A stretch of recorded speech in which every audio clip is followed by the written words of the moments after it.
রাত বাড়ার সাথে সাথে শীতটা জেঁকে বসেছে। ফেব্রুয়ারি মাস অনুযায়ী শীতটা একটু কমই। রীতি গায়ের ওড়নাটা নিয়ে চাদরের মতো গায়ে জড়িয়ে নিল। রীতি একটা চেয়ার নিয়ে একপাশে বসে আছে। ওর দৃষ্টি রিমনের দিকে। কোনো গণ্ডগোল পাকিয়ে ফেলবে, তারপর রিমনের সাথে সাথে নিজেকেও মায়ের বকুনি হজম করতে হবে। রীতি পাশাপাশি একটু পরপর সাদিবকেও দেখছে। সাদিব বাবুর্চি যেখানে বিরিয়ানি রাঁধছে সেখানে দাঁড়িয়ে তদারকি করছে। বিরিয়ানির গন্ধে চারপাশ মো মো করছে। কিছুক্ষণ পর পর রীতির নাকে বিরিয়ানির গন্ধ ভেসে আসছে।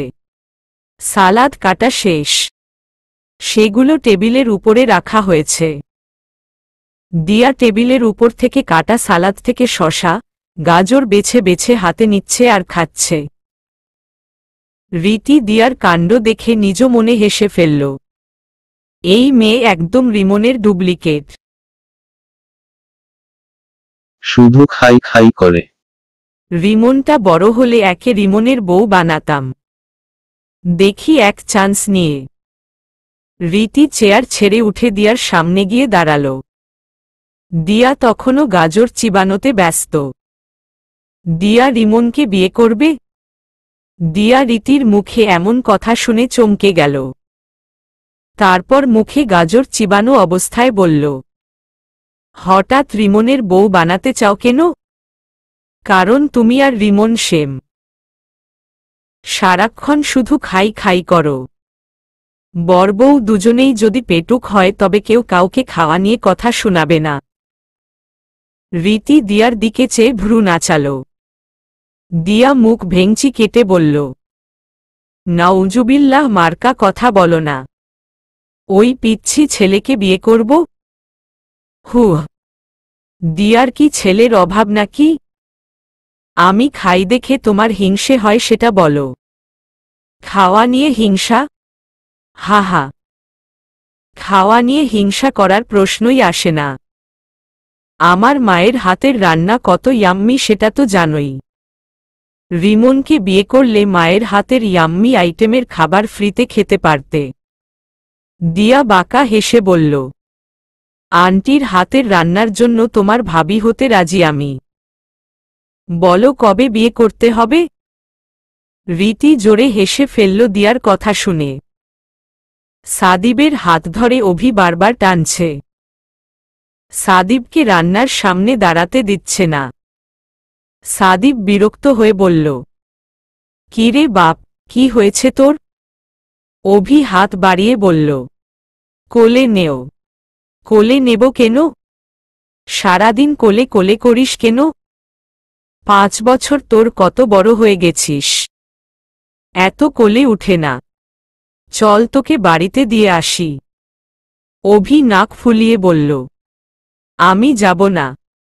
সাদিব আদর করে বলল, তোমার ঘুমানোর সময় হয়ে গেছে অভি, এখন ঘুমাবে। চলো। তুমি না গুড বয়। অভি সাদিবের হাত সরিয়ে দিয়ে বলল, না, আমি যাব না। দেখো কত ঠান্ডা পড়েছে, তোমাকে আবার পড়ে গিয়ে নিয়ে আসব। না হহ। সাদিব অভিকে ভয় দেখাতে লাগল। রাত হয়ে গেছে, এখন ভূত আসবে। অভি কত কিউট একটা বাচ্চা। ভূতেরা কিউট বাচ্চা পছন্দ করে। তোমাকে কিন্তু নিয়ে যাবে। অভি ভ্রু কুঁচকে সাদিবের দিকে তাকিয়ে বলল, মামা তুমি মিথ্যা বলছো কেন? আমি জানি ভূত আসবে না। আমি কিছুতেই যাব না। সাদিব হাল ছেড়ে দিয়ে বলল, বিচ্ছু ছেলে আমার জীবন জ্বালিয়ে দিল। কাকে এতক্ষণ এত কিছু বুঝালাম? এই তো আমার চেয়ে শিয়ান। সাদিবের তখন রীতির দিকে চোখ পড়ল। মুখে দুষ্ট হাসির রেখা ফুটে উঠে। তারপর অভিকে বলল, অভি ওই যে দেখ সেই চশমা আন্টি, তুই ওর কাছে যা, গিয়ে বল কোলে নিতে। ও তোর মতো কিউট বাচ্চা অনেক আদর করে, তোকেও আদর করবে। অভি মাথা চুলকে বলল, মামা, কিন্তু এই আন্টির চোখে তো চশমা নেই। সেই আন্টি তো চশমা পরেছিল। সাদিব বলল, আজকে পার্টি চলছে তো তাই পরেনি। এটাই সেই আন্টি। যা গিয়ে বল কোলে নেও। অভি আচ্ছা বলে দৌড় দিল রীতির দিকে। সেটা দেখে সাদিব মিনমিন করে বলল, বুঝো ঠেলা। দিয়া জোর করে রীতির মুখে গাজর পুড়ে দিয়েছে। রীতি গাজর চিবাচ্ছে বাধ্য হয়ে। গাজর চিবাতে চিবাতে সাবিহার দিকে চোখ পড়ল। সাবিহা গানের তালে তালে হাত পা নাড়িয়ে নাচছে। রীতি সাবিহাকে এত খুশি দেখে মুচকি হাসি দিল। তারপর ভাবছে, কি বাচ্চামি করছে। কেউ ওকে দেখে বলবে কয়েক মাস আগে কারো মোহে আটকে ছিল। কাউকে পাগলের মতো ভালোবাসত। তার দেওয়া বিয়ের প্রতিশ্রুতি বিশ্বাস করেছিল। এই বয়সেই কাউকে ভালোবেসে বিয়ে করে সংসার করার সিদ্ধান্ত নিয়েছিল। কাউকে ভালোবেসে তাকে বিশ্বাস করে পুরোপুরি ঠকে গিয়েছিল। ঠকে গিয়ে ভেঙে পড়েছিল। আমি চাই সাবিহা, তুমি সবসময় এমন খুশি থাকো, ভালো থাকো। আচমকা রীতি নিজের হাতে কারো টান স্পর্শ অনুভব করছে। সাবিহার দিক থেকে চোখ ফিরিয়ে নিয়ে হাতের দিকে তাকাল। অভি ওর হাত ধরে টানছে। রীতি অভিকে দেখে মৃদু হেসে বলল, কি হয়েছে বাবু? অভি দুহাত রীতির দিকে বাড়িয়ে বলল, আন্টি কোলে নেও। রীতি অবাক হয়ে বলল, কোলে? রীতি আর দিয়া একে অপরের দিকে চাওয়াচাওয়ি করছে। রীতি এত বড় একটা ছেলেকে কোলে নিবে ভাবতেই হাত পা ভেঙে যাচ্ছে। কখনো কাউকে কোলে নেয়নি। ছোট বাচ্চাদের পর্যন্ত কোলে নেয় না। ভয় লাগে। নিজের মামার পুচকেকে কোলে নিতেও ভয় পেত। মনে হতো এই নরম তুলতুলে হাড় ভেঙে যাবে কিংবা কোনোভাবে ব্যথা পাবে। বাচ্চাদের কোলে নিতে একটা ভয় কাজ করে। মামার ছেলেকে কোলে নিতে কত সাবধানতা অবলম্বন করেছে। এখন এত বড় একটা ছেলেকে কোলে নিবে। রীতি জোরপূর্বক হেসে বলল, বাবু, তোমাকে আমি কি করে কোলে নেব? আমি জানি না। আমাকে কোলে নেও, নয়তো আমি কাঁদব খুব। অভি কাঁদো কাঁদো হয়ে বলল। রীতি পড়ল এক বিপদে। রীতি অসহায় ফেস করে দিয়ার দিকে তাকাল। দিয়া মজা নিচ্ছে। দিয়া বলল, আমি কি জানি? তোমার হবু বরের ভাগ্নে, তুমি বুঝো। রীতি চেয়ারে বসে পড়ল। তারপর অভিকে বলল, বাবু এসো আমার কোলে বসো। অভি কিছুক্ষণ রীতির কোলের দিকে তাকিয়ে থেকে কোলে বসে রীতির গলা জড়িয়ে ধরল। রীতি অভির মাথায় পিঠে হাত বুলিয়ে দিচ্ছে। রীতির কেন জানি মনে অভি ঘুমাবে। সাদিব দূর থেকে সবটা দেখছে। কিছুক্ষণ পরে রীতি অভির ঘন নিঃশ্বাস অনুভব করতে পারল। রীতি ঘাড় কাত করে অভির মুখ দেখার চেষ্টা করল। অভি ঘুমিয়ে পড়েছে। ঘুমিয়ে পড়ায় অভি পুরো শরীর রীতির উপর ছেড়ে দিয়েছে। রীতি এদিক সেদিকে সাবিহাকে খুঁজছে। অতঃপর পেয়েও গেল। রীতি সাবিহাকে ডাকতেই সাবিহা রীতির কাছে এসে অভিকে ঘুমন্ত অবস্থায় দেখতে পেল। অভিকে কোলে নিয়ে দোতলায় যাবে তাই সাবিহা নিজের ভাইকে খুঁজতে লাগল। সাদিব বিষয়টি বুঝতে পেরে নিজে থেকেই ওদের সামনে এলো। সাবিহা সাদিবকে দেখে বলল, ভাই, অভি ঘুমিয়ে পড়েছে, ওকে ঘরে দিয়ে এসো। সাদিব ইচ্ছে করেই বলল, তুই দিয়ে আয়। আমাকে কেন বলছিস? ধর কোলে নে। সাবিহা বিপদের আশঙ্কা দেখে দৌড় মারল সেখান থেকে। সাদিব সাবিহাকে তাড়ানোর জন্যই বলেছে। সাবিহা যেতেই সাদিব রীতির কোল থেকে অভিকে নিয়ে বলল, অভিকে তো ভালোই সামলালে। বিয়ের পর আমাদের বাচ্চা কাচ্চা নিয়ে বেশি প্রবলেম হবে না। ভালোই সামলাতে পারবে, কি বলো? সাদিব কথাটা বলেই বাঁকা হাসল। রীতি বড় বড় চোখ করে সাদিবের দিকে তাকাল। সাদিবের চোখে মুখে দুষ্ট হাসির রেখা দেখে রীতি লজ্জায় লাল হয়ে গেল। রীতি দ্রুত মাথা নিচু করে নিল লজ্জায়। তারপর অতি দ্রুত স্থান ত্যাগ করল। সাদিব রীতির লজ্জা পাওয়া দেখে হেসে ফেলল। রীতি সাদিবকে মনে মনে বকছে, অসভ্য লোক, বাচ্চা কাচ্চার চিন্তাভাবনা করে ফেলেছে। দেখে তো ভদ্র মনে হয়, কিন্তু এই লোক ভেতরে ভেতরে ভারী অসভ্য। উনি নিশ্চয়ই ইচ্ছে করে অভিকে আমার কাছে পাঠিয়েছে, আমাকে বিরক্ত করার জন্য। কিন্তু অভি তো আর উনার মতো না। আমি যার প্রপোজ অ্যাকসেপ্ট করিনি সে বাচ্চা কাচ্চার প্ল্যান করে ফেলছে। এত সহজে অ্যাকসেপ্ট করছি না। আপনার জন্য আমি অনেক কষ্ট পেয়েছি, অনেক কেঁদেছি, আমার প্রিয় চশমা পর্যন্ত ভেঙেছি। এত সহজে ধরা দিচ্ছি না। হুহ। রীতি একা মনেই বিড়বিড় করছে। রাত 10টা। সবাই খেতে বসেছে।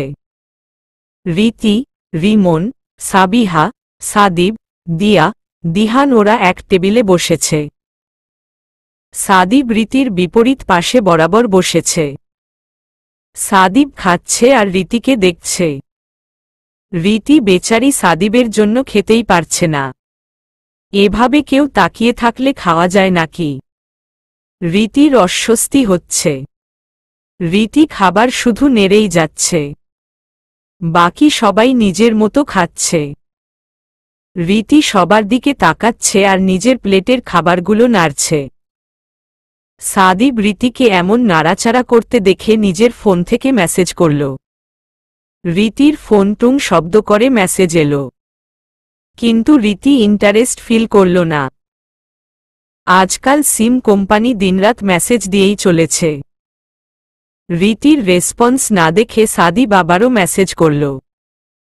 একসাথে 2-3টা মেসেজ পেয়ে রীতি ফোনের পাওয়ার বাটন অন করে সাদিবের নাম দেখে সাদিবের দিকে তাকাল। সাদিব ইশারা করল। রীতি মেসেজ ওপেন করে দেখল তাতে লিখা, খাচ্ছ না কেন? খেতে পারছ না? রীতির মেজাজ চটে গেল। রীতি সাদিবের দিকে দাঁতে দাঁত চেপে তাকাল। তারপর টাইপ করল, আপনার জন্য খেতে পারছি। আমার খাবারের দিকে এভাবে তাকিয়ে আছেন কেন? নিজের প্লেট থেকে গিলছেন মুখ দিয়ে আর চোখ দিয়ে আমার প্লেটেরটা গিলছেন কেন? সাদিব মেসেজ দেখে হতবাক। সাদিব মুচকি হেসে রিপ্লাই করল, উহু, চোখ দিয়ে তোমার প্লেটের বিরিয়ানি নয়, তোমাকে গিলছি। রীতি সাদিবের এমন মেসেজ দেখে নির্লজ্জ লিখে সেন্ড করে দিল। সাদিব রিপ্লাই দিল, তোমার জন্য। রীতি সাদিবের রিপ্লাই পড়ে ফোন রেখে দিল। তারপর টেবিলে বসা সবার দিকে চোখ বুলাল। খাওয়া শেষ করে রীতি উঠতে নিলে আটকে যায়। মনে হচ্ছে পায়ের স্লিপার আটকে গেছে কিছুর সাথে। স্লিপার টেনেও ছাড়াতে পারছে না। বাধ্য হয়ে টেবিলের নিচে তাকাল। টেবিলের নিচে চেয়ে যেন ওর চোখ কপালে। সাদিব নিজের জুতা দিয়ে রীতির স্লিপার জুতায় পাড়া দিয়ে আটকে রেখেছে। রীতি মাথা তুলে সাদিবের দিকে তাকাল। সাদিব নিজের মতো খেয়ে যাচ্ছে। কোনো দিকে তাকাচ্ছে না, যেন কিছুই দেখছে না, কিছুই জানে না। রীতি সাদিবের দিকে চোখ সরু করে তাকিয়ে নিজের জুতা জোরে টান মারল। রীতির জুতা সাদিবের জুতার নিচ থেকে বেরিয়ে এলো। জোরে টানায় সাদিব একটু নড়ে গেল। তারপর কাউকে কিছু বুঝতে না দিয়ে নিজের প্লেটের দিকে চেয়েই বিড়বিড় করে বলল, তালপাতার গায়ে জোর আছে দেখছি। সাদিব রীতির দিকে তাকাতেই রীতি ভেঙচি কাটল। ধীরে ধীরে ছাদ ফাঁকা হয়ে যাচ্ছে। একে একে সবাই ঘরে চলে যাচ্ছে। রীতিও চলে যাবে। রিমনকে ডাকছে। রিমন আসছি আসছি বলে যাচ্ছে। রীতি বিরক্তি নিয়ে দাঁড়িয়ে আছে। সাদিব রীতির পেছনে থেকে গলা খাকারি দিল। রীতি ঘুরে দাঁড়িয়ে সাদিবকে দেখল। সাদিব পকেটে হাত দিয়ে দাঁড়িয়ে আছে। রীতি শুকনো মুখে বলল, কিছু বলবেন? সাদিব কিছু বলছে না, চুপ করে দাঁড়িয়ে আছে, যেন নীরবতা পালন করছে। রীতি অতি আগ্রহ নিয়ে সাদিবের দিকে চেয়ে আছে সাদিব কি বলবে সেটা জানার জন্য, কিন্তু সাদিব কিছুই বলছে না, যেভাবে ছিল সেভাবেই দাঁড়িয়ে আছে। অবশেষে সাদিব নীরবতা ভেঙে রীতির দিকে চোখ তুলে তাকাল। তোমার আর কত সময় চাই? এমন প্রশ্নে রীতির সারা শরীর ঝাঁকিয়ে উঠল। রীতি সাদিবের প্রশ্নের জবাব দিতে পারছে না। সাদিব রীতির খুব কাছাকাছি এসে চোখে চোখ রেখে বলল, আমি জানি তোমার কোনো সময়ের প্রয়োজন নেই, উত্তর তোমার জানা, তবে তুমি উত্তর দিতে চাইছ না। একে তো সাদিব ওর এত কাছে, তাতে রীতির বুক টিপটিপ করছে, হৃদপিণ্ডের ধুকধুকানি বেড়ে চলেছে, তার উপর সাদিবের বলা সত্য দুটো লাইন। সাদিব রীতির ভেতরটা পড়ে ফেলেছে, এটা ভেবেই রীতির অস্বস্তি লাগছে। রীতি তখনও মাথা নিচু করে দাঁড়িয়ে আছে। সাদিব কড়া গলায় বলল, আমাকে ঘোরাতে চাইছ? আমাকে কেন ঘোরাচ্ছ? খুব ভালো করছ। সাদিব কথাটা বলে এক মুহূর্ত দাঁড়াল না, হনহন করে চলে গেল। সাদিবের এভাবে চলে যাওয়াটা রীতি মেনে নিতে পারছে না, মনে হচ্ছে কলিজা ছিঁড়ে যাচ্ছে। রীতির চোখ বেয়ে এক ফোঁটা পানি গড়িয়ে পড়ল। রাত দুটো ঘড়ির কাঁটায়। সাদিবের ঘুম আসছে না, কেমন ছটফট করছে। খোলা হাওয়া প্রয়োজন। ছাদে গিয়ে যে দাঁড়াবে তারও ইচ্ছে করছে না। ছাদে জিনিসপত্র সব ছড়িয়ে ছিটিয়ে আছে। সাদিব নিজের রুম থেকে বের হয়ে মেইন ডোর খুলে গার্ডেনে গিয়ে বসল। অনেক রাত হয়ে গেছে, পুরো বাড়ি নীরব, নিস্তব্ধ, সবাই হয়তো ঘুমিয়ে পড়েছে। সাদিব জোরে জোরে নিঃশ্বাস নিচ্ছে। ঠান্ডা পড়েছে বেশ, হাত পা জমে যাচ্ছে ঠান্ডায়। রীতিরও ঘুম আসছে না, সাদিবের কথাগুলো বারবার মনে পড়ছে। রীতি উঠে বারান্দায় গেল, চোখ দিল আকাশের দিকে। মন খারাপ প্রচুর। সাদিবকে রীতি কেন ঘুরাবে? সাদিব কেন বলল এটা? রীতির হঠাৎ চোখ গেল বাগানের দিকে। লাইটের উজ্জ্বল আলোয় সাদিবকে চিনতে ভুল হচ্ছে না। এই ছেলে এই ঠান্ডায় কি করছে? না, এতটা কেয়ারলেস। রীতি রুমে এসে একটা চাদর নিয়ে সাদিবকে মনে মনে বকতে বকতে বাগানের দিকে পা বাড়াল। এই ঠান্ডার মধ্যে এখানে বসে বসে কি করছেন? সাদিব এক ধ্যানে আকাশের দিকে চেয়েছিল। ঠান্ডার মধ্যে শীতল কণ্ঠস্বর শুনে সাদিব চমকে যায়। পরক্ষণেই বুঝতে পারে এটা রীতির কণ্ঠ। সাদিব বিড়বিড় করে বলছে, দিয়েছিল তো ভয় পাইয়ে। এই মেয়ে কোথাও আমায় শান্তি দিবে না। সাদিব নিজের ঘাবড়ে যাওয়া মুখটা স্বাভাবিক করে রীতির দিকে ঘুরে। রীতির গায়ে জ্যাকেট, মাথার ওড়না দিয়ে গলা পর্যন্ত পেঁচানো। এক কথায় ওড়না দিয়ে মাথা, কান, গলা ঢেকে ফেলেছে। হাতে একটা লেডিস চাদর। সাদিব উঠে দাঁড়িয়ে রীতিকে গম্ভীর গলায় বলল, তার আগে বলো তুমি এত রাতে এখানে কি করছো? সাদিবের গম্ভীর কণ্ঠস্বর শুনে রীতির সব গুলিয়ে যাচ্ছে। না মানে বারান্দায় দাঁড়িয়েছিলাম, হঠাৎ আপনাকে দেখতে পেলাম ঠান্ডায় বসে আছেন। সাদিব ভ্রু কুঁচকে বলল, তো আমাকে দেখেছ বলেই আসতে হবে? রীতি দ্রুত মাথা নাড়িয়ে বলল, না। তারপর নিজ মনেই জিভে কামড় দিল। সাদিব রীতির মুখে না শুনে ভেতরে ভেতরে রেগে যাচ্ছে, কিন্তু রীতির সামনে প্রকাশ করছে না। সাদিব মনে মনে বলছে, না, এত সহজে না বলে দিলে? জোর খাটিয়ে বলতে পারতে হুম আসতে হবে 100 বার আসব, কিন্তু তার বদলে না। রীতি সাদিবের মুখের দিকে তাকিয়ে আমতা আমতা করে বলল, আসলে আপনাকে ঠান্ডায় বসে থাকতে দেখে চাদর নিয়ে এসেছি। নিন। রীতি চাদরটা সাদিবের দিকে এগিয়ে দিল। সাদিব রীতির চাদরের দিকে কিছুক্ষণ চেয়ে থেকে বিল্ডিংয়ের দিকে এক পলক তাকাল। তারপর রীতির হাত ধরে টানতে টানতে অন্যদিকে নিয়ে যাচ্ছে। বাড়ির ডান কোণার দিকে একটা বড় আমগাছ আছে। সেখানে কিছুটা ঘন জঙ্গল। রীতি বুঝতে পারছে না সাদিব ওইদিকে কেন নিয়ে যাচ্ছে। না চাইতেও রীতি ভয় পেয়ে যাচ্ছে। তবে রীতি সাদিবকে বাধা দিচ্ছে না। সাদিব আম গাছের সামনে গিয়ে রীতিকে গাছের সাথে মিশিয়ে দাঁড় করাল। তারপর সাদিব কিছুটা দূরত্ব রেখে দাঁড়াল। রীতি ডানে বাঁয়ে চেয়ে সোজা হয়ে দাঁড়াতে চাইলে সাদিব বলল, এভাবেই দাঁড়াও, তাহলে কেউ দেখবে না। কেউ যদি বারান্দায় এসে দাঁড়াতো আর আমাদের দিকে চোখ পড়লে অন্যরকম কিছু ভাবত। তাই এদিকে নিয়ে এসেছি। বারান্দা থেকে এপাশটা দেখা যায় না। নিচের কেউ দেখলেও তোমাকে দেখতে পাবে না। গাছের সাথে দাঁড়িয়ে থাকো। রীতি সাদিবের কথা মতো ওভাবেই দাঁড়িয়ে থাকল। কিছুক্ষণ দুজনের মধ্যেই পিনপতন নীরবতা। সাদিব দুহাতের সাহায্যে দুহাতের তালু ঘষছে। নীরবতা ভেঙে রীতি বলল, চাদরটা নিন, ঠান্ডা লাগছে তো। সাদিব রীতির দিকে তীক্ষ্ণ দৃষ্টি দিল। রীতির পিলে চমকে গেল সাদিবের দৃষ্টি দেখে। সাদিব প্রচণ্ড মাত্রায় রেগে আছে। এখনো ওর রাগ কমেনি। কেন এসেছ হা? তোমাকে বলেছি আমার জন্য চাদর নিয়ে এসো। আর এত রাতে বারান্দায় কি করছিলে? রীতি দ্রুত বলল, না মানে ঘুম আসছিল না।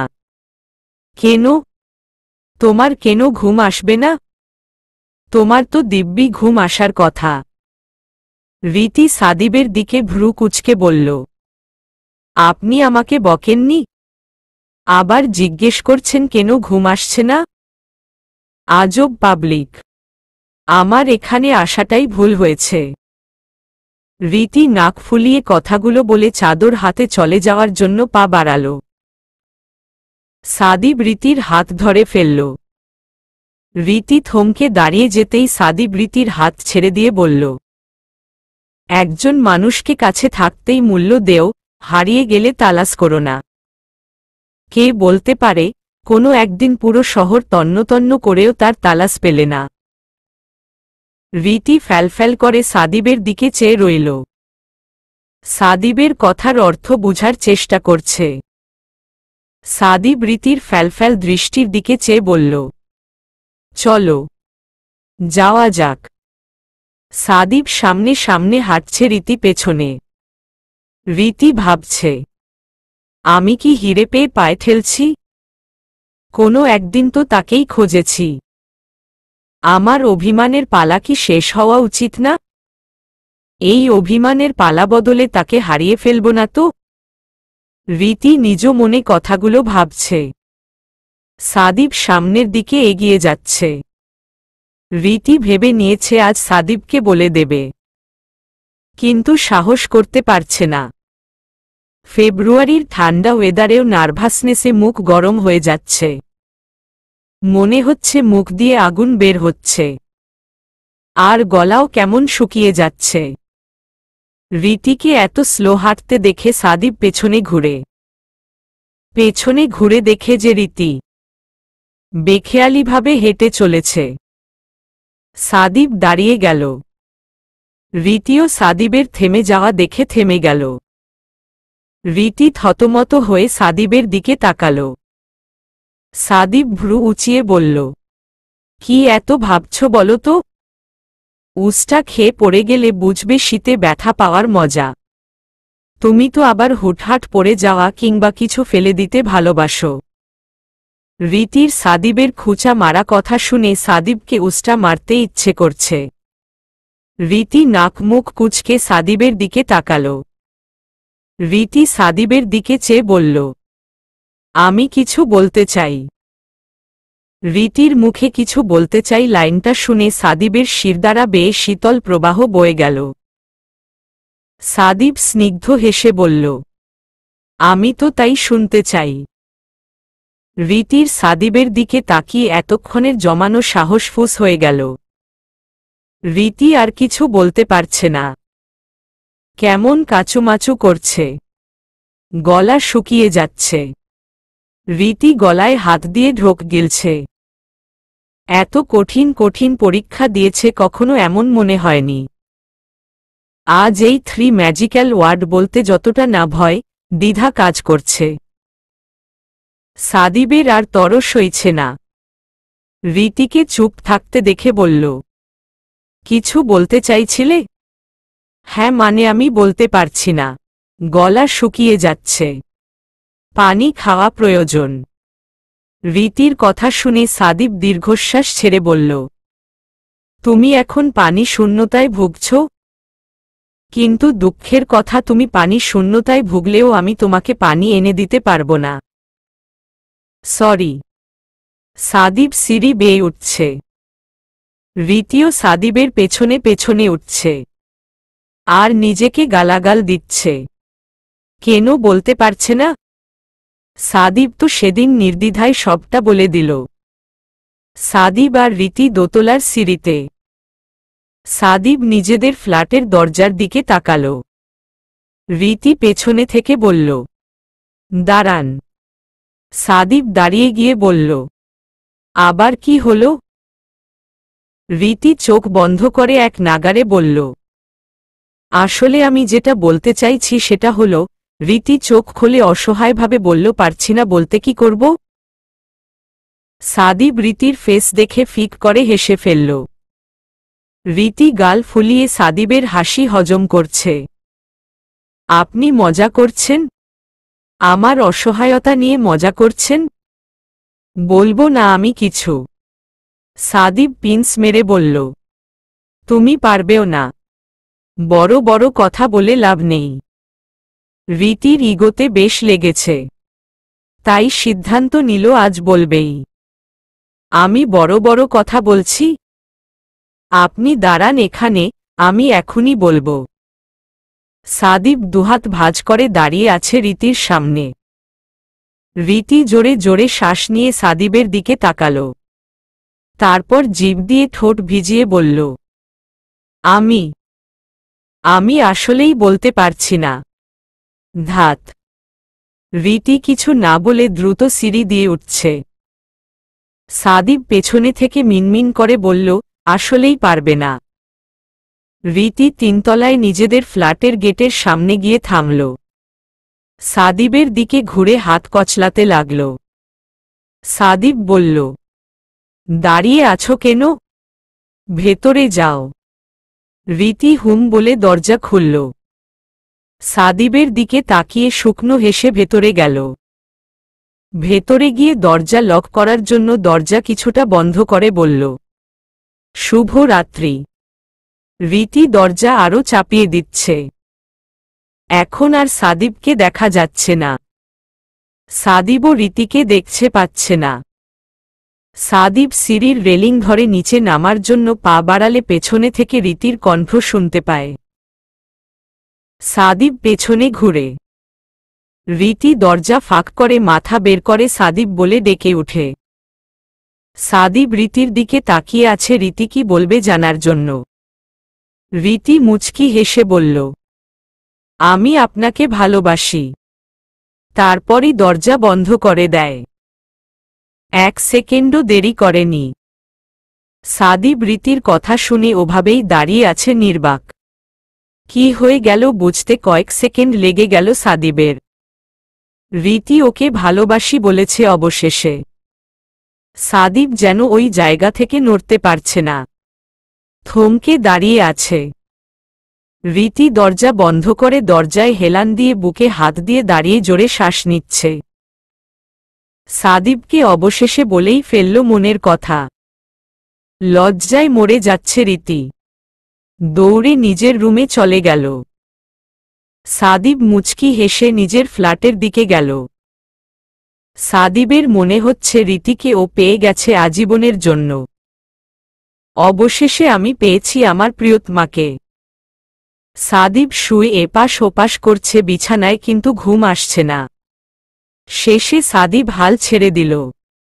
আজ আর ওর ঘুম হবে না। সাদিব ফেসবুকে টু মারল। রীতির নামের পাশে সবুজ বাতি জ্বলছে। সাদিব মুচকি হাসল। রীতিরও না ঘুমের অসুখ হয়েছে। দুজন দুজনার অসুখে অসুস্থ। পাখির কিচিরমিচির শব্দে রীতির ঘুম ভাঙল। কখন যে ঘুমিয়ে পড়েছে নিজেই জানে না। রীতি শুয়ে শুয়ে গতকাল রাতের কথা ভাবছে। ওসব কথা ভাবতেই রীতি নিজের দুহাতে নিজের মুখ ঢেকে নিল।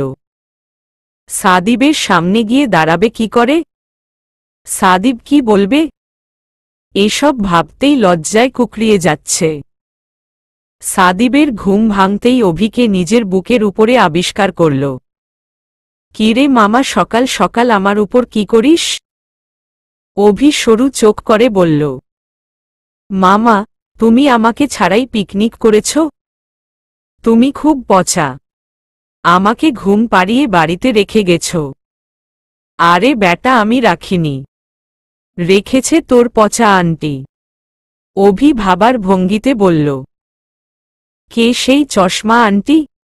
সাদিব সাবিহাকে ফাঁসাতে চেয়েছিল, কিন্তু অভি তো রীতিকে ভেবে নিয়েছে। সাদিবের মাথায় চট করে একটা বুদ্ধি এলো। হ্যাঁ, ওই চশমা আন্টিই তোকে রেখে গেছে। চল চশমা আন্টিকে বকে আসি। হ্যাঁ চলো। সাদিব উঠে তাড়াতাড়ি ফ্রেশ হয়ে অভিকে নিয়ে বেরিয়ে গেল রীতিদের ফ্ল্যাটের দিকে। রীতি চায়ের কাপে চুমুক দিচ্ছে আর টিভিতে নিউজ দেখছে। সকাল সকাল কলিং বেল বেজে উঠতেই রীতির কপালে বিরক্তি রেখা ফুটে ওঠে। কেননা দরজা ওকেই খোলতে হবে। বাড়ির একমাত্র বেকার মেয়ে। বাবা অফিসের জন্য রেডি হচ্ছে, রিমন স্কুলের জন্য, আর মা নাস্তা বানাচ্ছে। রীতি চায়ের কাপ রেখেই দরজা খোলে। বাইরে সাদিব আর অভি দাঁড়িয়ে আছে। রীতি সাদিবকে দেখে চমকে গেল। সাদিব রীতকে পাত্তা না দিয়ে অভির হাত ধরে রীতিকে পাশ কাটিয়ে ভেতরে ঢুকে গেল। রীতি তখনও দরজার সামনে ঠায় দাঁড়িয়ে আছে। এই সকাল সকাল সাদিব কি করতে এসেছে? কেন এসেছে? আর অভিকেও সাথে নিয়ে এসেছে। রীতির ভয় হচ্ছে সাদিব না উল্টো পাল্টা কিছু বলে দেয়। ওর বাবা এখনো বের হয়নি, বাড়িতে আছে। টেনশনে রীতির মুখ শুকিয়ে যাচ্ছে। মনে মনে আল্লাহ আল্লাহ করছে। রীতির মা রান্নাঘর থেকে উকি দিয়ে সাদিব আর অভিকে দেখে। রীতির মা হাসি মুখে বলল, আরে সাদিব যে, সাথে অভি বাবুও আছে দেখছি। সাদিব সৌজন্যতার হাসি দিয়ে বলল, আন্টি সরি সকাল সকাল ডিস্টার্ব করার জন্য। কিন্তু কি করব, অভি আমাকে অনেক জ্বালাচ্ছিল, তাই নিয়ে এলাম। ওর জন্য ভালো করে ঘুমাতে পর্যন্ত পারলাম না। সাদিব কথা শেষ করতেই অভি সাদিবের হাত ধরে জোরে টান দিল। সাদিব নিচু হয়ে বসে। রীতি আর রীতির মা ওদের কাণ্ড দেখছে। অভি ফিসফিস করে বলল, মামা, চশমা আন্টিকে বকবে না? সাদিব ফিসফিস করে বলল, এখন বকলে তোর চশমা আন্টির মা আমাদের দুজনকে বেঁধে রাখবে। তখন আমাদের কে বাঁচাবে? এখন চুপ থাক, পরে বকে দেব। অভি রীতির মায়ের দিকে তাকাল। রীতির মায়ের হাতে চামচ। মাত্রই তিনি রান্নাঘর থেকে এসেছেন। আসার সময় সবজি নাড়ার চামচ হাতেই নিয়ে এসেছেন।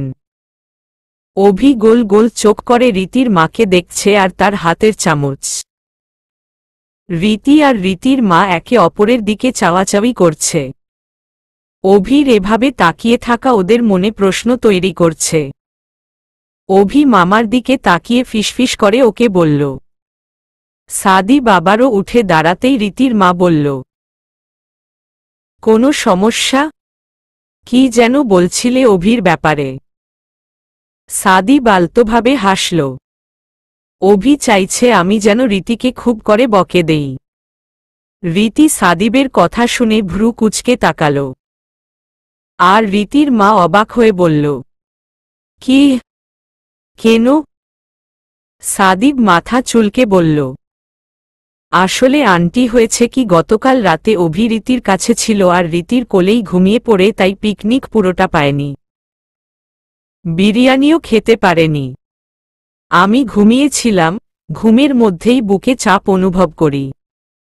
আর চোখ খুলে তখন দেখি ও আমার বুকের উপর। কারণ জিজ্ঞেস করতেই বলে ওকে কেন ঘুম পাড়িয়ে বাড়িতে রেখে গিয়েছি। আর ওর ধারণা রীতি ওকে ঘুম পাড়িয়েছে, তাই আমাকে বলেছে আমি যেন রীতিকে বকে দেই। তাই এক নাগারে কথাগুলো বলে সাদিব শ্বাস নিল। রীতির মা পুরো ঘটনা শুনে হেসে ফেলল, তারপর বলল, তা বকে দেও। রীতি মায়ের দিকে তাকালো অবাক চোখে। অভি সাদিবের হাত ধরে টানছে আর বলছে, মামা, চশমা আন্টিকে বকে দেও। চশমা আন্টির মা পারমিশন দিয়েছে তো। সাদিব পড়েছে বিপদে। ও রীতিকে কি করে বকতে পারে? এটা তো শুধু বাহানা ছিল। সাদিব অসহায় ফেস করে রীতির দিকে তাকাল। রীতির মা হাসতে হাসতে রান্নাঘরে চলে গেল। রীতি মায়ের চলে যাওয়া দেখে সাদিবের সামনে এসে নাক ফুলিয়ে চোখ সরু করে বলল, আপনি আমাকে বকতে এসেছেন? সাদিব ফিসফিসিয়ে বলল, উহু, তোমাকে দেখার তীব্র অসুখ হয়েছিল আর সে অসুখ থেকে বাঁচার ওষুধের জন্য বাহানা খুঁজতে হল। রীতি সাদিবের থেকে 2 কদম দূরে সরে গেল। অভি দুজনের ফিসফিসানি কথা না শুনে বলল, তোমরা কি বলছ? সাদিব অভির চুল এলোমেলো করে রীতির দিকে তাকিয়ে মৃদু হেসে বলল, তোর চশমা আন্টিকে বকে দিয়েছি। অভি খুশি হয়ে বলল, তাহলে চলো। হ্যাঁ চল। সাদিব রীতির মাকে বলল, আন্টি আসছি। রীতির মা দরজা দিয়ে উকি দিয়ে বলল, নাস্তা করে যাও। না আন্টি, অন্য দিন আসব। হ্যাঁ তুমি তো শুধু বলো আসব। আসো তো না। 1 কাপ চা পর্যন্ত খাও না। সাদিব প্রত্যুত্তরে মৃদু হাসল। আর রীতির দিকে তাকিয়ে বিড়বিড় করে বলল, আসব, একেবারে জামাই হয়েই আসব। তারপর জামাই আদর খাব। রীতির মায়ের দিকে তাকিয়ে বিদায়মূলক হাসি দিল। রীতি দরজা পর্যন্ত এগিয়ে দিল। সাদিব বাইরে গিয়ে রীতিকে বলল, গতকাল রাতে তুমি বাচ্চাদের মতো টুকি দিলে কেন? তুমি কি টুকি টুকি খেলছিলে? তাহলে অভির সাথে খেলো। রীতি আমতা আমতা করে বলল, আমি টুকি টুকি খেলিনি। আমি কিছু বলেছিলাম। সাদিব না জানার ভান করে মাথা চুলকে বলল, কি বলছিলে? কিছু বলেছিলে? রীতি হতাশ হল। মুখ কালো করে বলল, না। তারপর দরজা বন্ধ করে দিল। সাদিব একা একা হাসছে। রীতি ভাবছে, তাহলে কি সাদিব শুনেনি আমি যে ওকে ভালোবাসি বলেছি? যদি সত্যিই না শুনে তাহলে? আমি এত কষ্ট করে লজ্জা শরমের মাথা খেয়ে ভালোবাসি বললাম, তার কি হবে? এখন আমার কি হবে? আবারও বলতে হবে? কিন্তু কিভাবে বলবো? আমার যে এত সাহস নেই। উফফ বাবা, কি বিপদে পড়লাম। সাদিব অভিকে কোলে তুলে বাড়ির ভেতরে নিয়ে গেল। সাবিহা হাই তুলতে তুলতে ড্রয়িং রুমে এসে দেখে অভি আর সাদিব খেলছে। সাবিহা সাদিবকে দেখে বলল, ভাই এত সকাল সকাল কোথায় থেকে এলে? রীতিদের বাড়ি থেকে। সাবিহা সোফায় বসতে বসতে বলল, বাহ, ভাই তো দেখছি আমি বউ পাগলা হবে। সকাল সকাল গার্লফ্রেন্ডের বাড়ি গিয়ে হাজির। গার্লফ্রেন্ডের মা ঝাড়ু নিয়ে দৌড়ানি দেয়নি? না, শাশুড়ি মা নাস্তা করে আসতে বলেছিল। কিন্তু আমি নেহাত ভদ্র ছেলে, তাই চলে এসেছি। বুঝলাম, তা ভ্যালেন্টাইন ডে প্ল্যান কি? কোনো প্ল্যান নেই। সাবিহা মনে মনে বলছে, বেশ মিলেছে। রীতি আপুও যেমন নিরামিষ, আমার ভাইও তেমন। নিউ কাপল, এদের নাকি ভ্যালেন্টাইন ডে নিয়ে কোনো পরিকল্পনা নেই। রীতি ভেবেছিল সাদিব সারাদিনে অন্তত একবার ফোন করবে, কিন্তু না, সাদিব রীতির ভাবনায় পানি ঢেলে দিয়েছে। পুরো দিন কেটে গিয়ে সন্ধ্যা হয়ে গেছে, সাদিবের দেখা নেই। রীতি রাতের অপেক্ষা করছে, নিশ্চয় রাতে সাদিব ফোন দিবে কিংবা মেসেজ করবে ভ্যালেন্টাইন ডে উইশ করার জন্য। রাত 12টা, রীতি ফোন হাতে অপেক্ষা করছে সাদিবের মেসেজের। কিন্তু 12:10 বেজে যাওয়ার পরেও সাদিবের কোনো মেসেজ নেই। রীতি হতাশ হল। তারপর ফেসবুকে গিয়ে সাদিবের ইনবক্স চেক করল। সাদিব অনলাইনে আছে, কিন্তু রীতিকে উইশ করেনি। রীতি কিছুক্ষণ অপেক্ষা করল, অন্য বন্ধুদের সাথে কিছুক্ষণ কথা বলে টাইম পাস করল। ততক্ষণে সাদিব অফলাইন। রীতি আশা ছেড়ে দিল, যদিও রীতির কাছে ভ্যালেন্টাইন ডে স্পেশাল কিছু নয়। তবুও কেন জানি ইচ্ছে করছে সাদিব একটা বার বলুক। রীতির ফোনের ভাইব্রেশনে রীতির পিঠের নিচে তীব্রভাবে কম্পিত হচ্ছে। রীতি নড়ে চড়ে চোখ মুখ কুঁচকে পিঠের নিচ থেকে ফোনটা বের করল। ফোনটা হাতে নিয়ে আধো আধো চোখ খুলে ফোনের স্ক্রিনে সাদিবের নাম্বার দেখতে পেল। রীতি রিসিভ করার আগে ফোনের স্ক্রিন থেকে টাইম দেখে নিল। সকাল 5:40 বাজে। এই ভোরবেলা কেন ফোন দিয়েছে সে কারণ উদ্ঘাটন করতে না পেরে রীতি ফোন রিসিভ করল। ফোন রিসিভ করতেই সাদিব বলল, 10 মিনিটের মধ্যে ছাদে যাবে, সেখানে বড় একটা বক্স পাবে, দ্রুত যাও। তারপর সাদিব ফোন কেটে দিল। রীতি কানে ফোন নিয়ে তোবদা খেয়ে রইল। রীতি পা টিপে টিপে ছাদে উঠে। ছাদের দরজা খোলা। ছাদে পা দিতেই ঠান্ডাটা বেড়ে গেল। চারদিকে হালকা কুয়াশা। রীতি চাদরটা ভালো করে জড়িয়ে নিয়ে বক্স খোঁজার কাজে লেগে গেল। তবে এর জন্য বেশি ঝামেলা পোহাতে হয়নি। রীতি কয়েক কদম এগুতেই আলিশান এক বক্স দেখতে পেল। রীতি বক্সের সামনে গিয়ে দাঁড়াল। বক্সটা রীতির কোমর সমান। রীতি এত বড় বক্স দেখে হাঁ করে আছে। এই বক্সে কি আছে রীতি ভেবে পাচ্ছে না। বক্সের উপর একটা চিরকুট। রীতি চিরকুট খোলে দেখে তাতে লিখা বক্সটা খোলো। রীতি বক্সটা আস্তে আস্তে খোলতে শুরু করল। বক্সটা খোলার সাথে সাথেই কতগুলো বেলুন বেরুতে শুরু করল। রীতি দ্রুত পেছনে সরে গেল। বেলুনগুলো নিজ থেকে বেরিয়ে উপরে যেতে লাগল। লাল নীল বিভিন্ন রঙের বেলুন উড়ছে। রীতি অপলক চেয়ে বেলুনগুলোর উড়ে যাওয়া দেখছে। বেলুনগুলো উড়তে উড়তে রীতির চোখের আড়ালে চলে গেল। রীতি বক্সের কাছে গিয়ে আবারও উকি দিল। বক্সের ভেতরে একটা র্যাপিং করা বক্স। একটা কার্ড। রীতি কার্ডটা বের করে খুলল। রঙিন কাগজে হাতে বানানো কার্ড। রীতি কার্ড খুলে দেখল তাতে লেখা, হ্যাপি ভ্যালেন্টাইন ডে। আমার কাছে ভালোবাসা মানে এক অদ্ভুত মূল্যবান অনুভূতি যা মনের মাঝে শুধু একজনের জন্যই অনুভব হবে। একজনের জন্যই হৃৎপিণ্ডের গতি বেড়ে যাবে। হৃদস্পন্দনে শুধু তার নামই থাকবে। একজনের মুখই চোখের সামনে ভেসে উঠবে। সে হবে খুবই স্পেশাল। সেটা বিশেষ কোনো নির্দিষ্ট দিনে নয়, প্রতিদিন, প্রতি মুহূর্তে।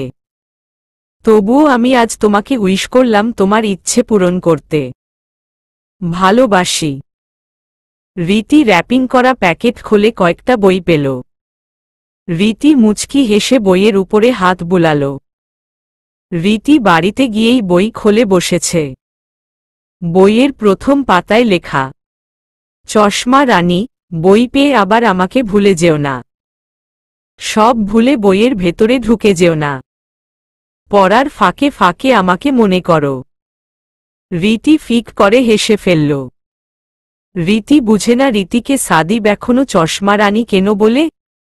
রীতি তো এখন আর চশমা পরে না। রীতি বই রেখে ফ্রেশ হতে চলে গেল। রীতি ভাবছে সাদিব ওকে ভালো সারপ্রাইজই দিয়েছে। ভাবেনি সাদিব এমন কিছু করবে। রীতি আজ বিকেলে ছাদে গিয়েছে। ছাদে দিয়া, সাবিহা সবাই আছে। সাবিহা অনেকক্ষণ গল্প করার পর বলল, আপু আজ দেরি করে যাবে। সন্ধ্যার দিকে যাবে। রীতি প্রশ্ন করল, কেন? সাবিহা বলল, আজ ভ্যালেন্টাইন্স ডে। চলো আজ একটু বেশি আড্ডা দেই।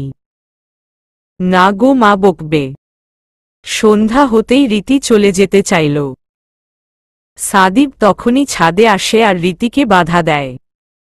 এখন যেতে হবে না, পড়ে যাবে। সন্ধ্যা নামলেই ফানুস উৎসব করব। রীতি আমতা আমতা করে বলল, ঠিক আছে। দিয়া এসে রীতিকে কনুই দিয়ে মেরে বলল, আমরা বললাম তখন না না করল, আর এখন যেই সাদিব ভাই বলল তখন ঠিক আছে। কি ভালোবাসা রে বাবা। রীতি দিয়ার দিকে চোখ পাকিয়ে তাকাচ্ছে। সাদিব মুচকি হেসে গিটারে সুর তুলছে। চারদিকে অন্ধকার রাজ করছে। ছাদে আলো জ্বলে উঠেছে। সমবয়সীরা সবাই হাসিয়ানন্দে মেতে উঠেছে। সবাই ফানুস উড়াচ্ছে। রীতি, দিয়া আর সাবিহা একসাথে দাঁড়িয়ে গল্প করছে আর ফানুস উড়ানো দেখছে। আলোরা রীতির মুখে খেলা করছে। সাদিব দূর থেকে রীতিকেই দেখছে। ছাদের লাইট অফ করে দিল। সাদিব হাতের ভাঁজ খুলে রীতির কাছে গিয়ে রীতিকে অন্য পাশে নিয়ে গেল। তারপর রীতিকে ছেড়ে ফানুস হাতে নিয়ে তাতে আগুন জ্বালিয়ে রীতিকে বলল ধরতে। রীতি আর সাদিব দুজন একসাথে ফানুস উড়ানোর জন্য হাতে নিল। সাদিব রীতির দিকে চেয়ে বলল, আমাদের ভালোবাসার আলোয় আলোকিত হোক এই উড়ন্ত ফানুস। রীতি মুচকি হাসল। সাদিব আর রীতি একসাথে ফানুস উড়াল। রীতি উড়ন্ত ফানুসের দিকে চেয়ে আছে আর সাদিব রীতির দিকে। সাদিব আশেপাশে একবার দেখে পেছনে থেকে রীতিকে জড়িয়ে ধরল। সাদিবের আচমকা আক্রমণে রীতি ফ্রিজড হয়ে গেল। সাদিবের গরম নিঃশ্বাস ঘাড়ে পড়ছে। শরীরে যেন রক্ত চলাচল বন্ধ হয়ে যাচ্ছে। রীতির হৃদয় আলোড়ন তুলছে। সারা শরীরে অদ্ভুত শিহরণ বয়ে যাচ্ছে। সাদিব রীতির কানের কাছে মুখ নিয়ে বলল, আরেকবার বলো না। রীতি কাপা কাপা গলায় বলল, কি? ভালোবাসি। রীতি আমতা আমতা করছে, আমি বলতে পারবো না। একবার বলেছি আর পারবো না। আমার লজ্জা করে। সাদিব রীতিকে নিজের দিকে ঘুরিয়ে বলল, ওরে আমার লজ্জাবতী লতিকা রে। উহু, লজ্জাবতী লতিকা নয়, লজ্জাবতী রীতিকা। রীতি লজ্জা মাখা মুখে বলল, আর কত নাম দিবেন আপনি আমায়? তোমায় তো এখনো হাজারো নাম দেওয়া বাকি। ভালোবেসে তোমায় হাজারো নাম দেব। চলো তোমাকে দিয়ে আসি। নয়তো আমার শাশুমা আমার নিরীহ বউটাকে বকবে। রীতি সাদিবের মুখে বউ শব্দটা শুনে আবারও লজ্জা পেল। সাদিব রীতিকে ওদের ফ্ল্যাটে দিয়ে এলো। সাদিবের ফোনে ভয়েস মেসেজ এসেছে। সাদিব ওপেন করার আগেই মুচকি হাসল। ও জানে রীতি কি রেকর্ড করে পাঠিয়েছে। যে কথাটা শোনার জন্য সাদিব হাজারো বাহানা বানাতে পারে। যে কথাটা সাদিবের ঠোঁটের কোণে এক চিলতে হাসি ফোটাতে পারে। যে কথাটা শুনলে মনে হয় এই পৃথিবীর সেরা মানবীকে পেয়ে গেছে। মার্চ মাস। শীতের তীব্রতা শেষে গরম পড়তে শুরু করেছে। ধীরে ধীরে মিষ্টি রোদ প্রখরতায় পরিণত হচ্ছে। রীতির ভার্সিটিতে ক্লাস শুরু হয়ে গেছে। রীতি পরন্ত বিকেলে ছাদে বই খুলে বসেছে। সাদিব রীতির জন্য ছাদে বেঞ্চের ব্যবস্থা করেছে। পুরো ছাদে 4টা বেঞ্চ বসানো হয়েছে মূলত রীতির জন্য। রীতির জন্য একটা বেঞ্চ বানালে নানা প্রশ্নের সম্মুখীন হতে হতো, তাই সাদিব 4টা বেঞ্চের ব্যবস্থা করেছে। রীতি যেখানে বসে সেখানে একটা বেঞ্চ বানিয়েছে। এখন রীতি সেই বেঞ্চে বসে বই পড়ছে। রীতির যখন বইয়ের ভেতর গভীর মনোযোগ, তখনই সাদিব হুট করে কোথায় থেকে এসে রীতির কোলে মাথা দিয়ে শুয়ে পড়ল। রীতি বই বন্ধ করে সাদিবের চুলগুলো নেড়েচেড়ে বলল, মশাই, আপনি যে এভাবে আমার কোলে মাথা রেখে শুয়ে আছেন, এখন যদি কেউ এসে পড়ে তাহলে কি ভাববে বলুন তো? সাদিব মুখ ভার করে উঠে বসে বলল, একটু শান্তিতে প্রেমও করতে পারি না। চলো বিয়ে করে ফেলি। রীতি সাদিবের কথা পাত্তা না দিয়ে বই খুলল। সাদিব রীতির নির্লিপ্ততা ভাব দেখে বলল, রীতি, আম সিরিয়াস। মজা করছি না। তুমি জানো আমি সিরিয়াস বিষয় নিয়ে মজা করি না।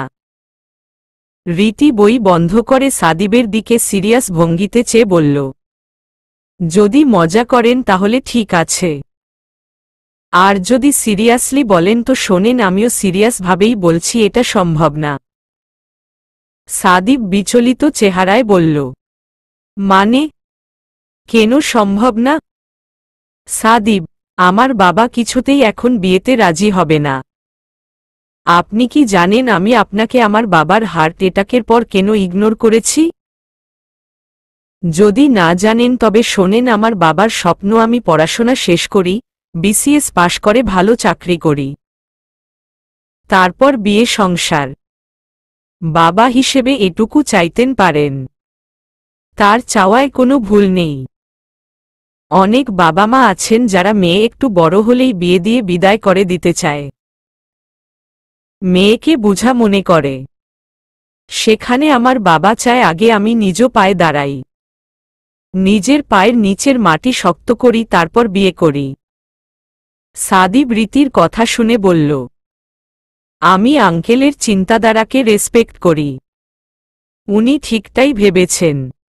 রীতি আরও বলল, তাছাড়া আপনার মাস্টার্স শেষ হয়নি, আগে পড়াশোনা শেষ করুন।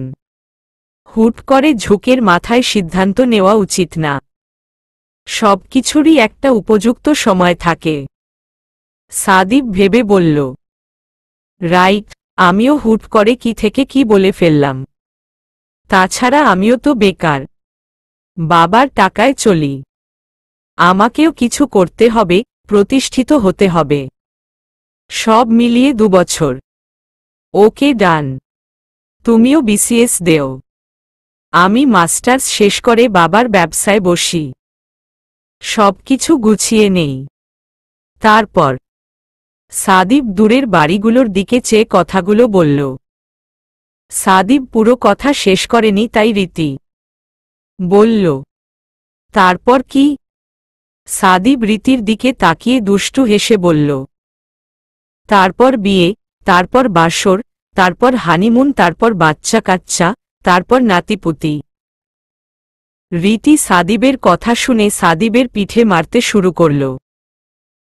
সাদিব রীতির হাত ধরে থামিয়ে বলল, এটা হাত না রড? তালপাখা এত শক্তি পেল কোথায় থেকে? রীতি নাক ফুলিয়ে সরু চোখে চেয়ে বলল, আপনি আমার এত সুন্দর হাতকে রড বললেন?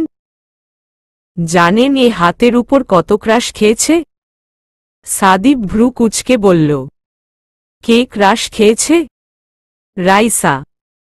সাদিব রীতির কথা শুনে টাস্কি খেলে। ভেবেছিল না জানি কোনো ছেলে, এখন শুনে রাইসা। রাইসা মেয়ে হয়ে মেয়ের হাতের উপর ক্রাশ কি করে খায়? কি আশ্চর্যজনক কথা! মেয়েরা কি মেয়েদের হাতের উপর ক্রাশ খেতে পারে না? সুন্দর তাই ক্রাশ খেয়েছে। অদ্ভুত। সাদিব হাত উঁচু করে বলল, ওকে বাবা, ওকে, সব মেনে নিচ্ছি। পারে, অবশ্যই পারে, কোনো সমস্যা নেই। আমি আমার কথা ফিরিয়ে নিচ্ছি। তোমার হাত অনেক সুন্দর। সাদিব রীতির হাত ধরে বলল, চলো দুজন মিলে গোধূলির আকাশ দেখি। রীতি বই রেখে সাদিবের সাথে উঠে দাঁড়াল। দুজনে মিলে ছাদের রেলিংয়ের কাছে গেল। দুজনে হাতে হাত রেখে গোধূলির রক্তরাঙা আকাশ দেখছে।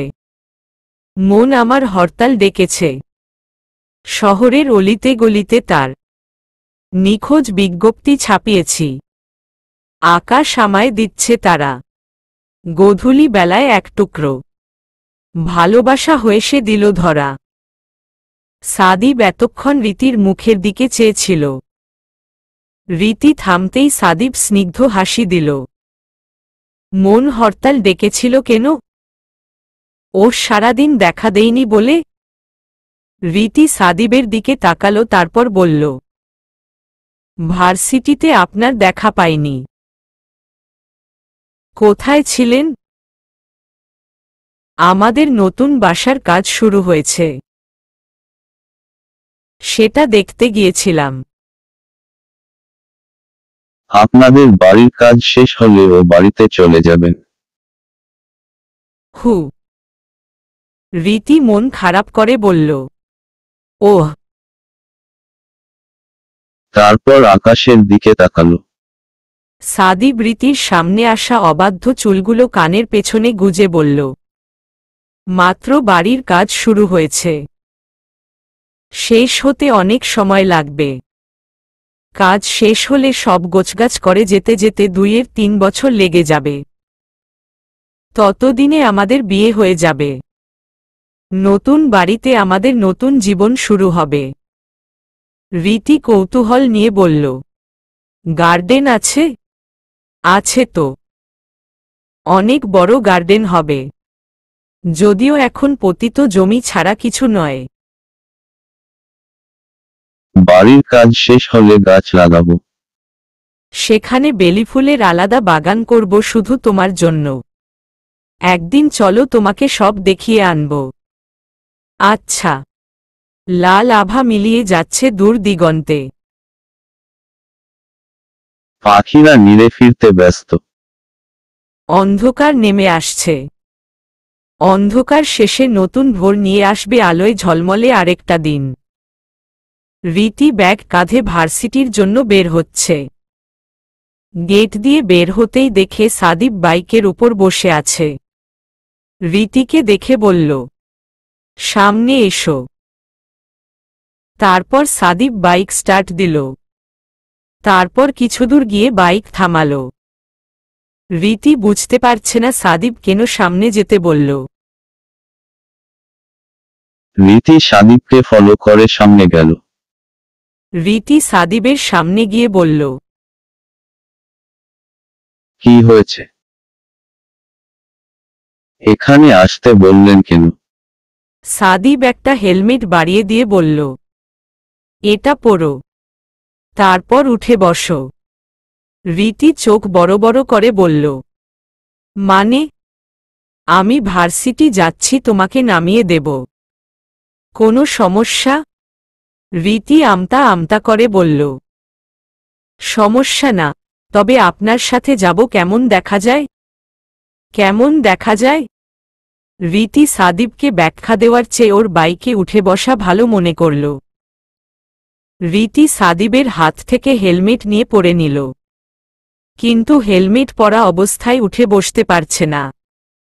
রীতি হেলমেট খোলে নেও, আগে উঠো তারপর পরো। রীতি হেলমেট খোলে সাদিবের হাতে দিয়ে বাইকে উঠে বসে। তারপর হেলমেট পরে সাদিবের কাঁধে হাত দিয়ে বলল, আস্তে চালাবেন, নয়তো পরে মরে গেলে বিয়ের আগে বিধবা হবেন। ছেলেরা বিধবা হয়? জানতাম না তো। আজ জেনেছেন তো? তাতেই হবে, আস্তে চালাবেন। ওকে ওকে, আমার তোমার ভাষায় বিধবা হওয়ার ইচ্ছে নেই। আমার কাঁধে যে হাত রেখেছে সে আমার জীবন, আমার হৃদয়ের স্পন্দন। তাকে আমি হারাতে চাই না।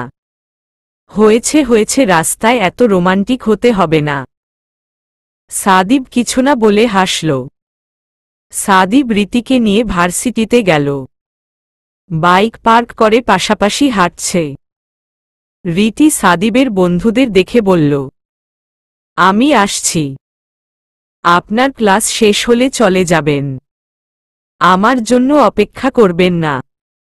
সাদিব রীতিকে বিদায় দিয়ে বলল, ওকে, নিজের খেয়াল রেখো। রীতি ওর বান্ধবীদের সঙ্গে ক্লাসরুমে চলে গেল।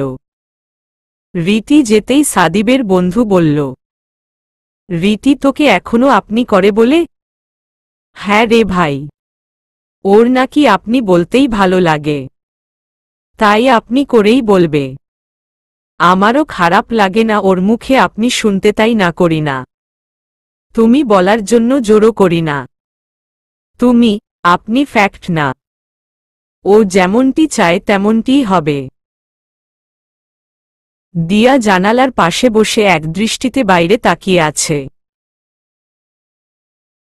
রীতি মায়ের বানানো পিঠা দিতে গিয়ে দিয়ার রুমে উকি দেয়। দিয়া বিষণ্ণ মনে বসে আছে, তাই রীতি দিয়ার কাছে গিয়ে দিয়ার কাঁধে হাত রাখল। দিয়া রীতিকে দেখে ঘুরে বসে ঠোঁট বাঁকিয়ে বলল, রীতি আপু ভালো লাগে না। তোমাকে খুব হিংসা হয়, মারাত্মক হিংসা। রীতি ঘন ঘন পলক ফেলে বলল, কেন কেন? এই যে সাদিব ভাইয়া তোমার কত কেয়ার করে, ভালোবাসে। আমার এমন কেউ নেই। আমারও তোমার চাই। সময় হলে অবশ্যই পেয়ে যাবে। এখন শুধু আল্লাহর কাছে দোয়া করো। ভুল মানুষ জীবনে এসে জীবনটা যেন বিষাদে রূপান্তরিত না করে দেয়। যখনই আসবে একজন সঠিক মানুষ যেন আসে। দিয়া বিজ্ঞদের মতো বলল, হ্যাঁ আপু, ঠিক বলেছ। আমার লাইফে যেন রিজভির মতো কেউ না আসে। সাদিব ভাইয়ার মতো যেন একজন ভালো মনের মানুষ আসে, যার শরীরের প্রতি না মনের প্রতি লোভ থাকবে। রীতি দিয়ার গাল টেনে বলল, তোমার মিরাইট যেন খুব শীঘ্রই তোমার লাইফে চলে আসে। চলবে।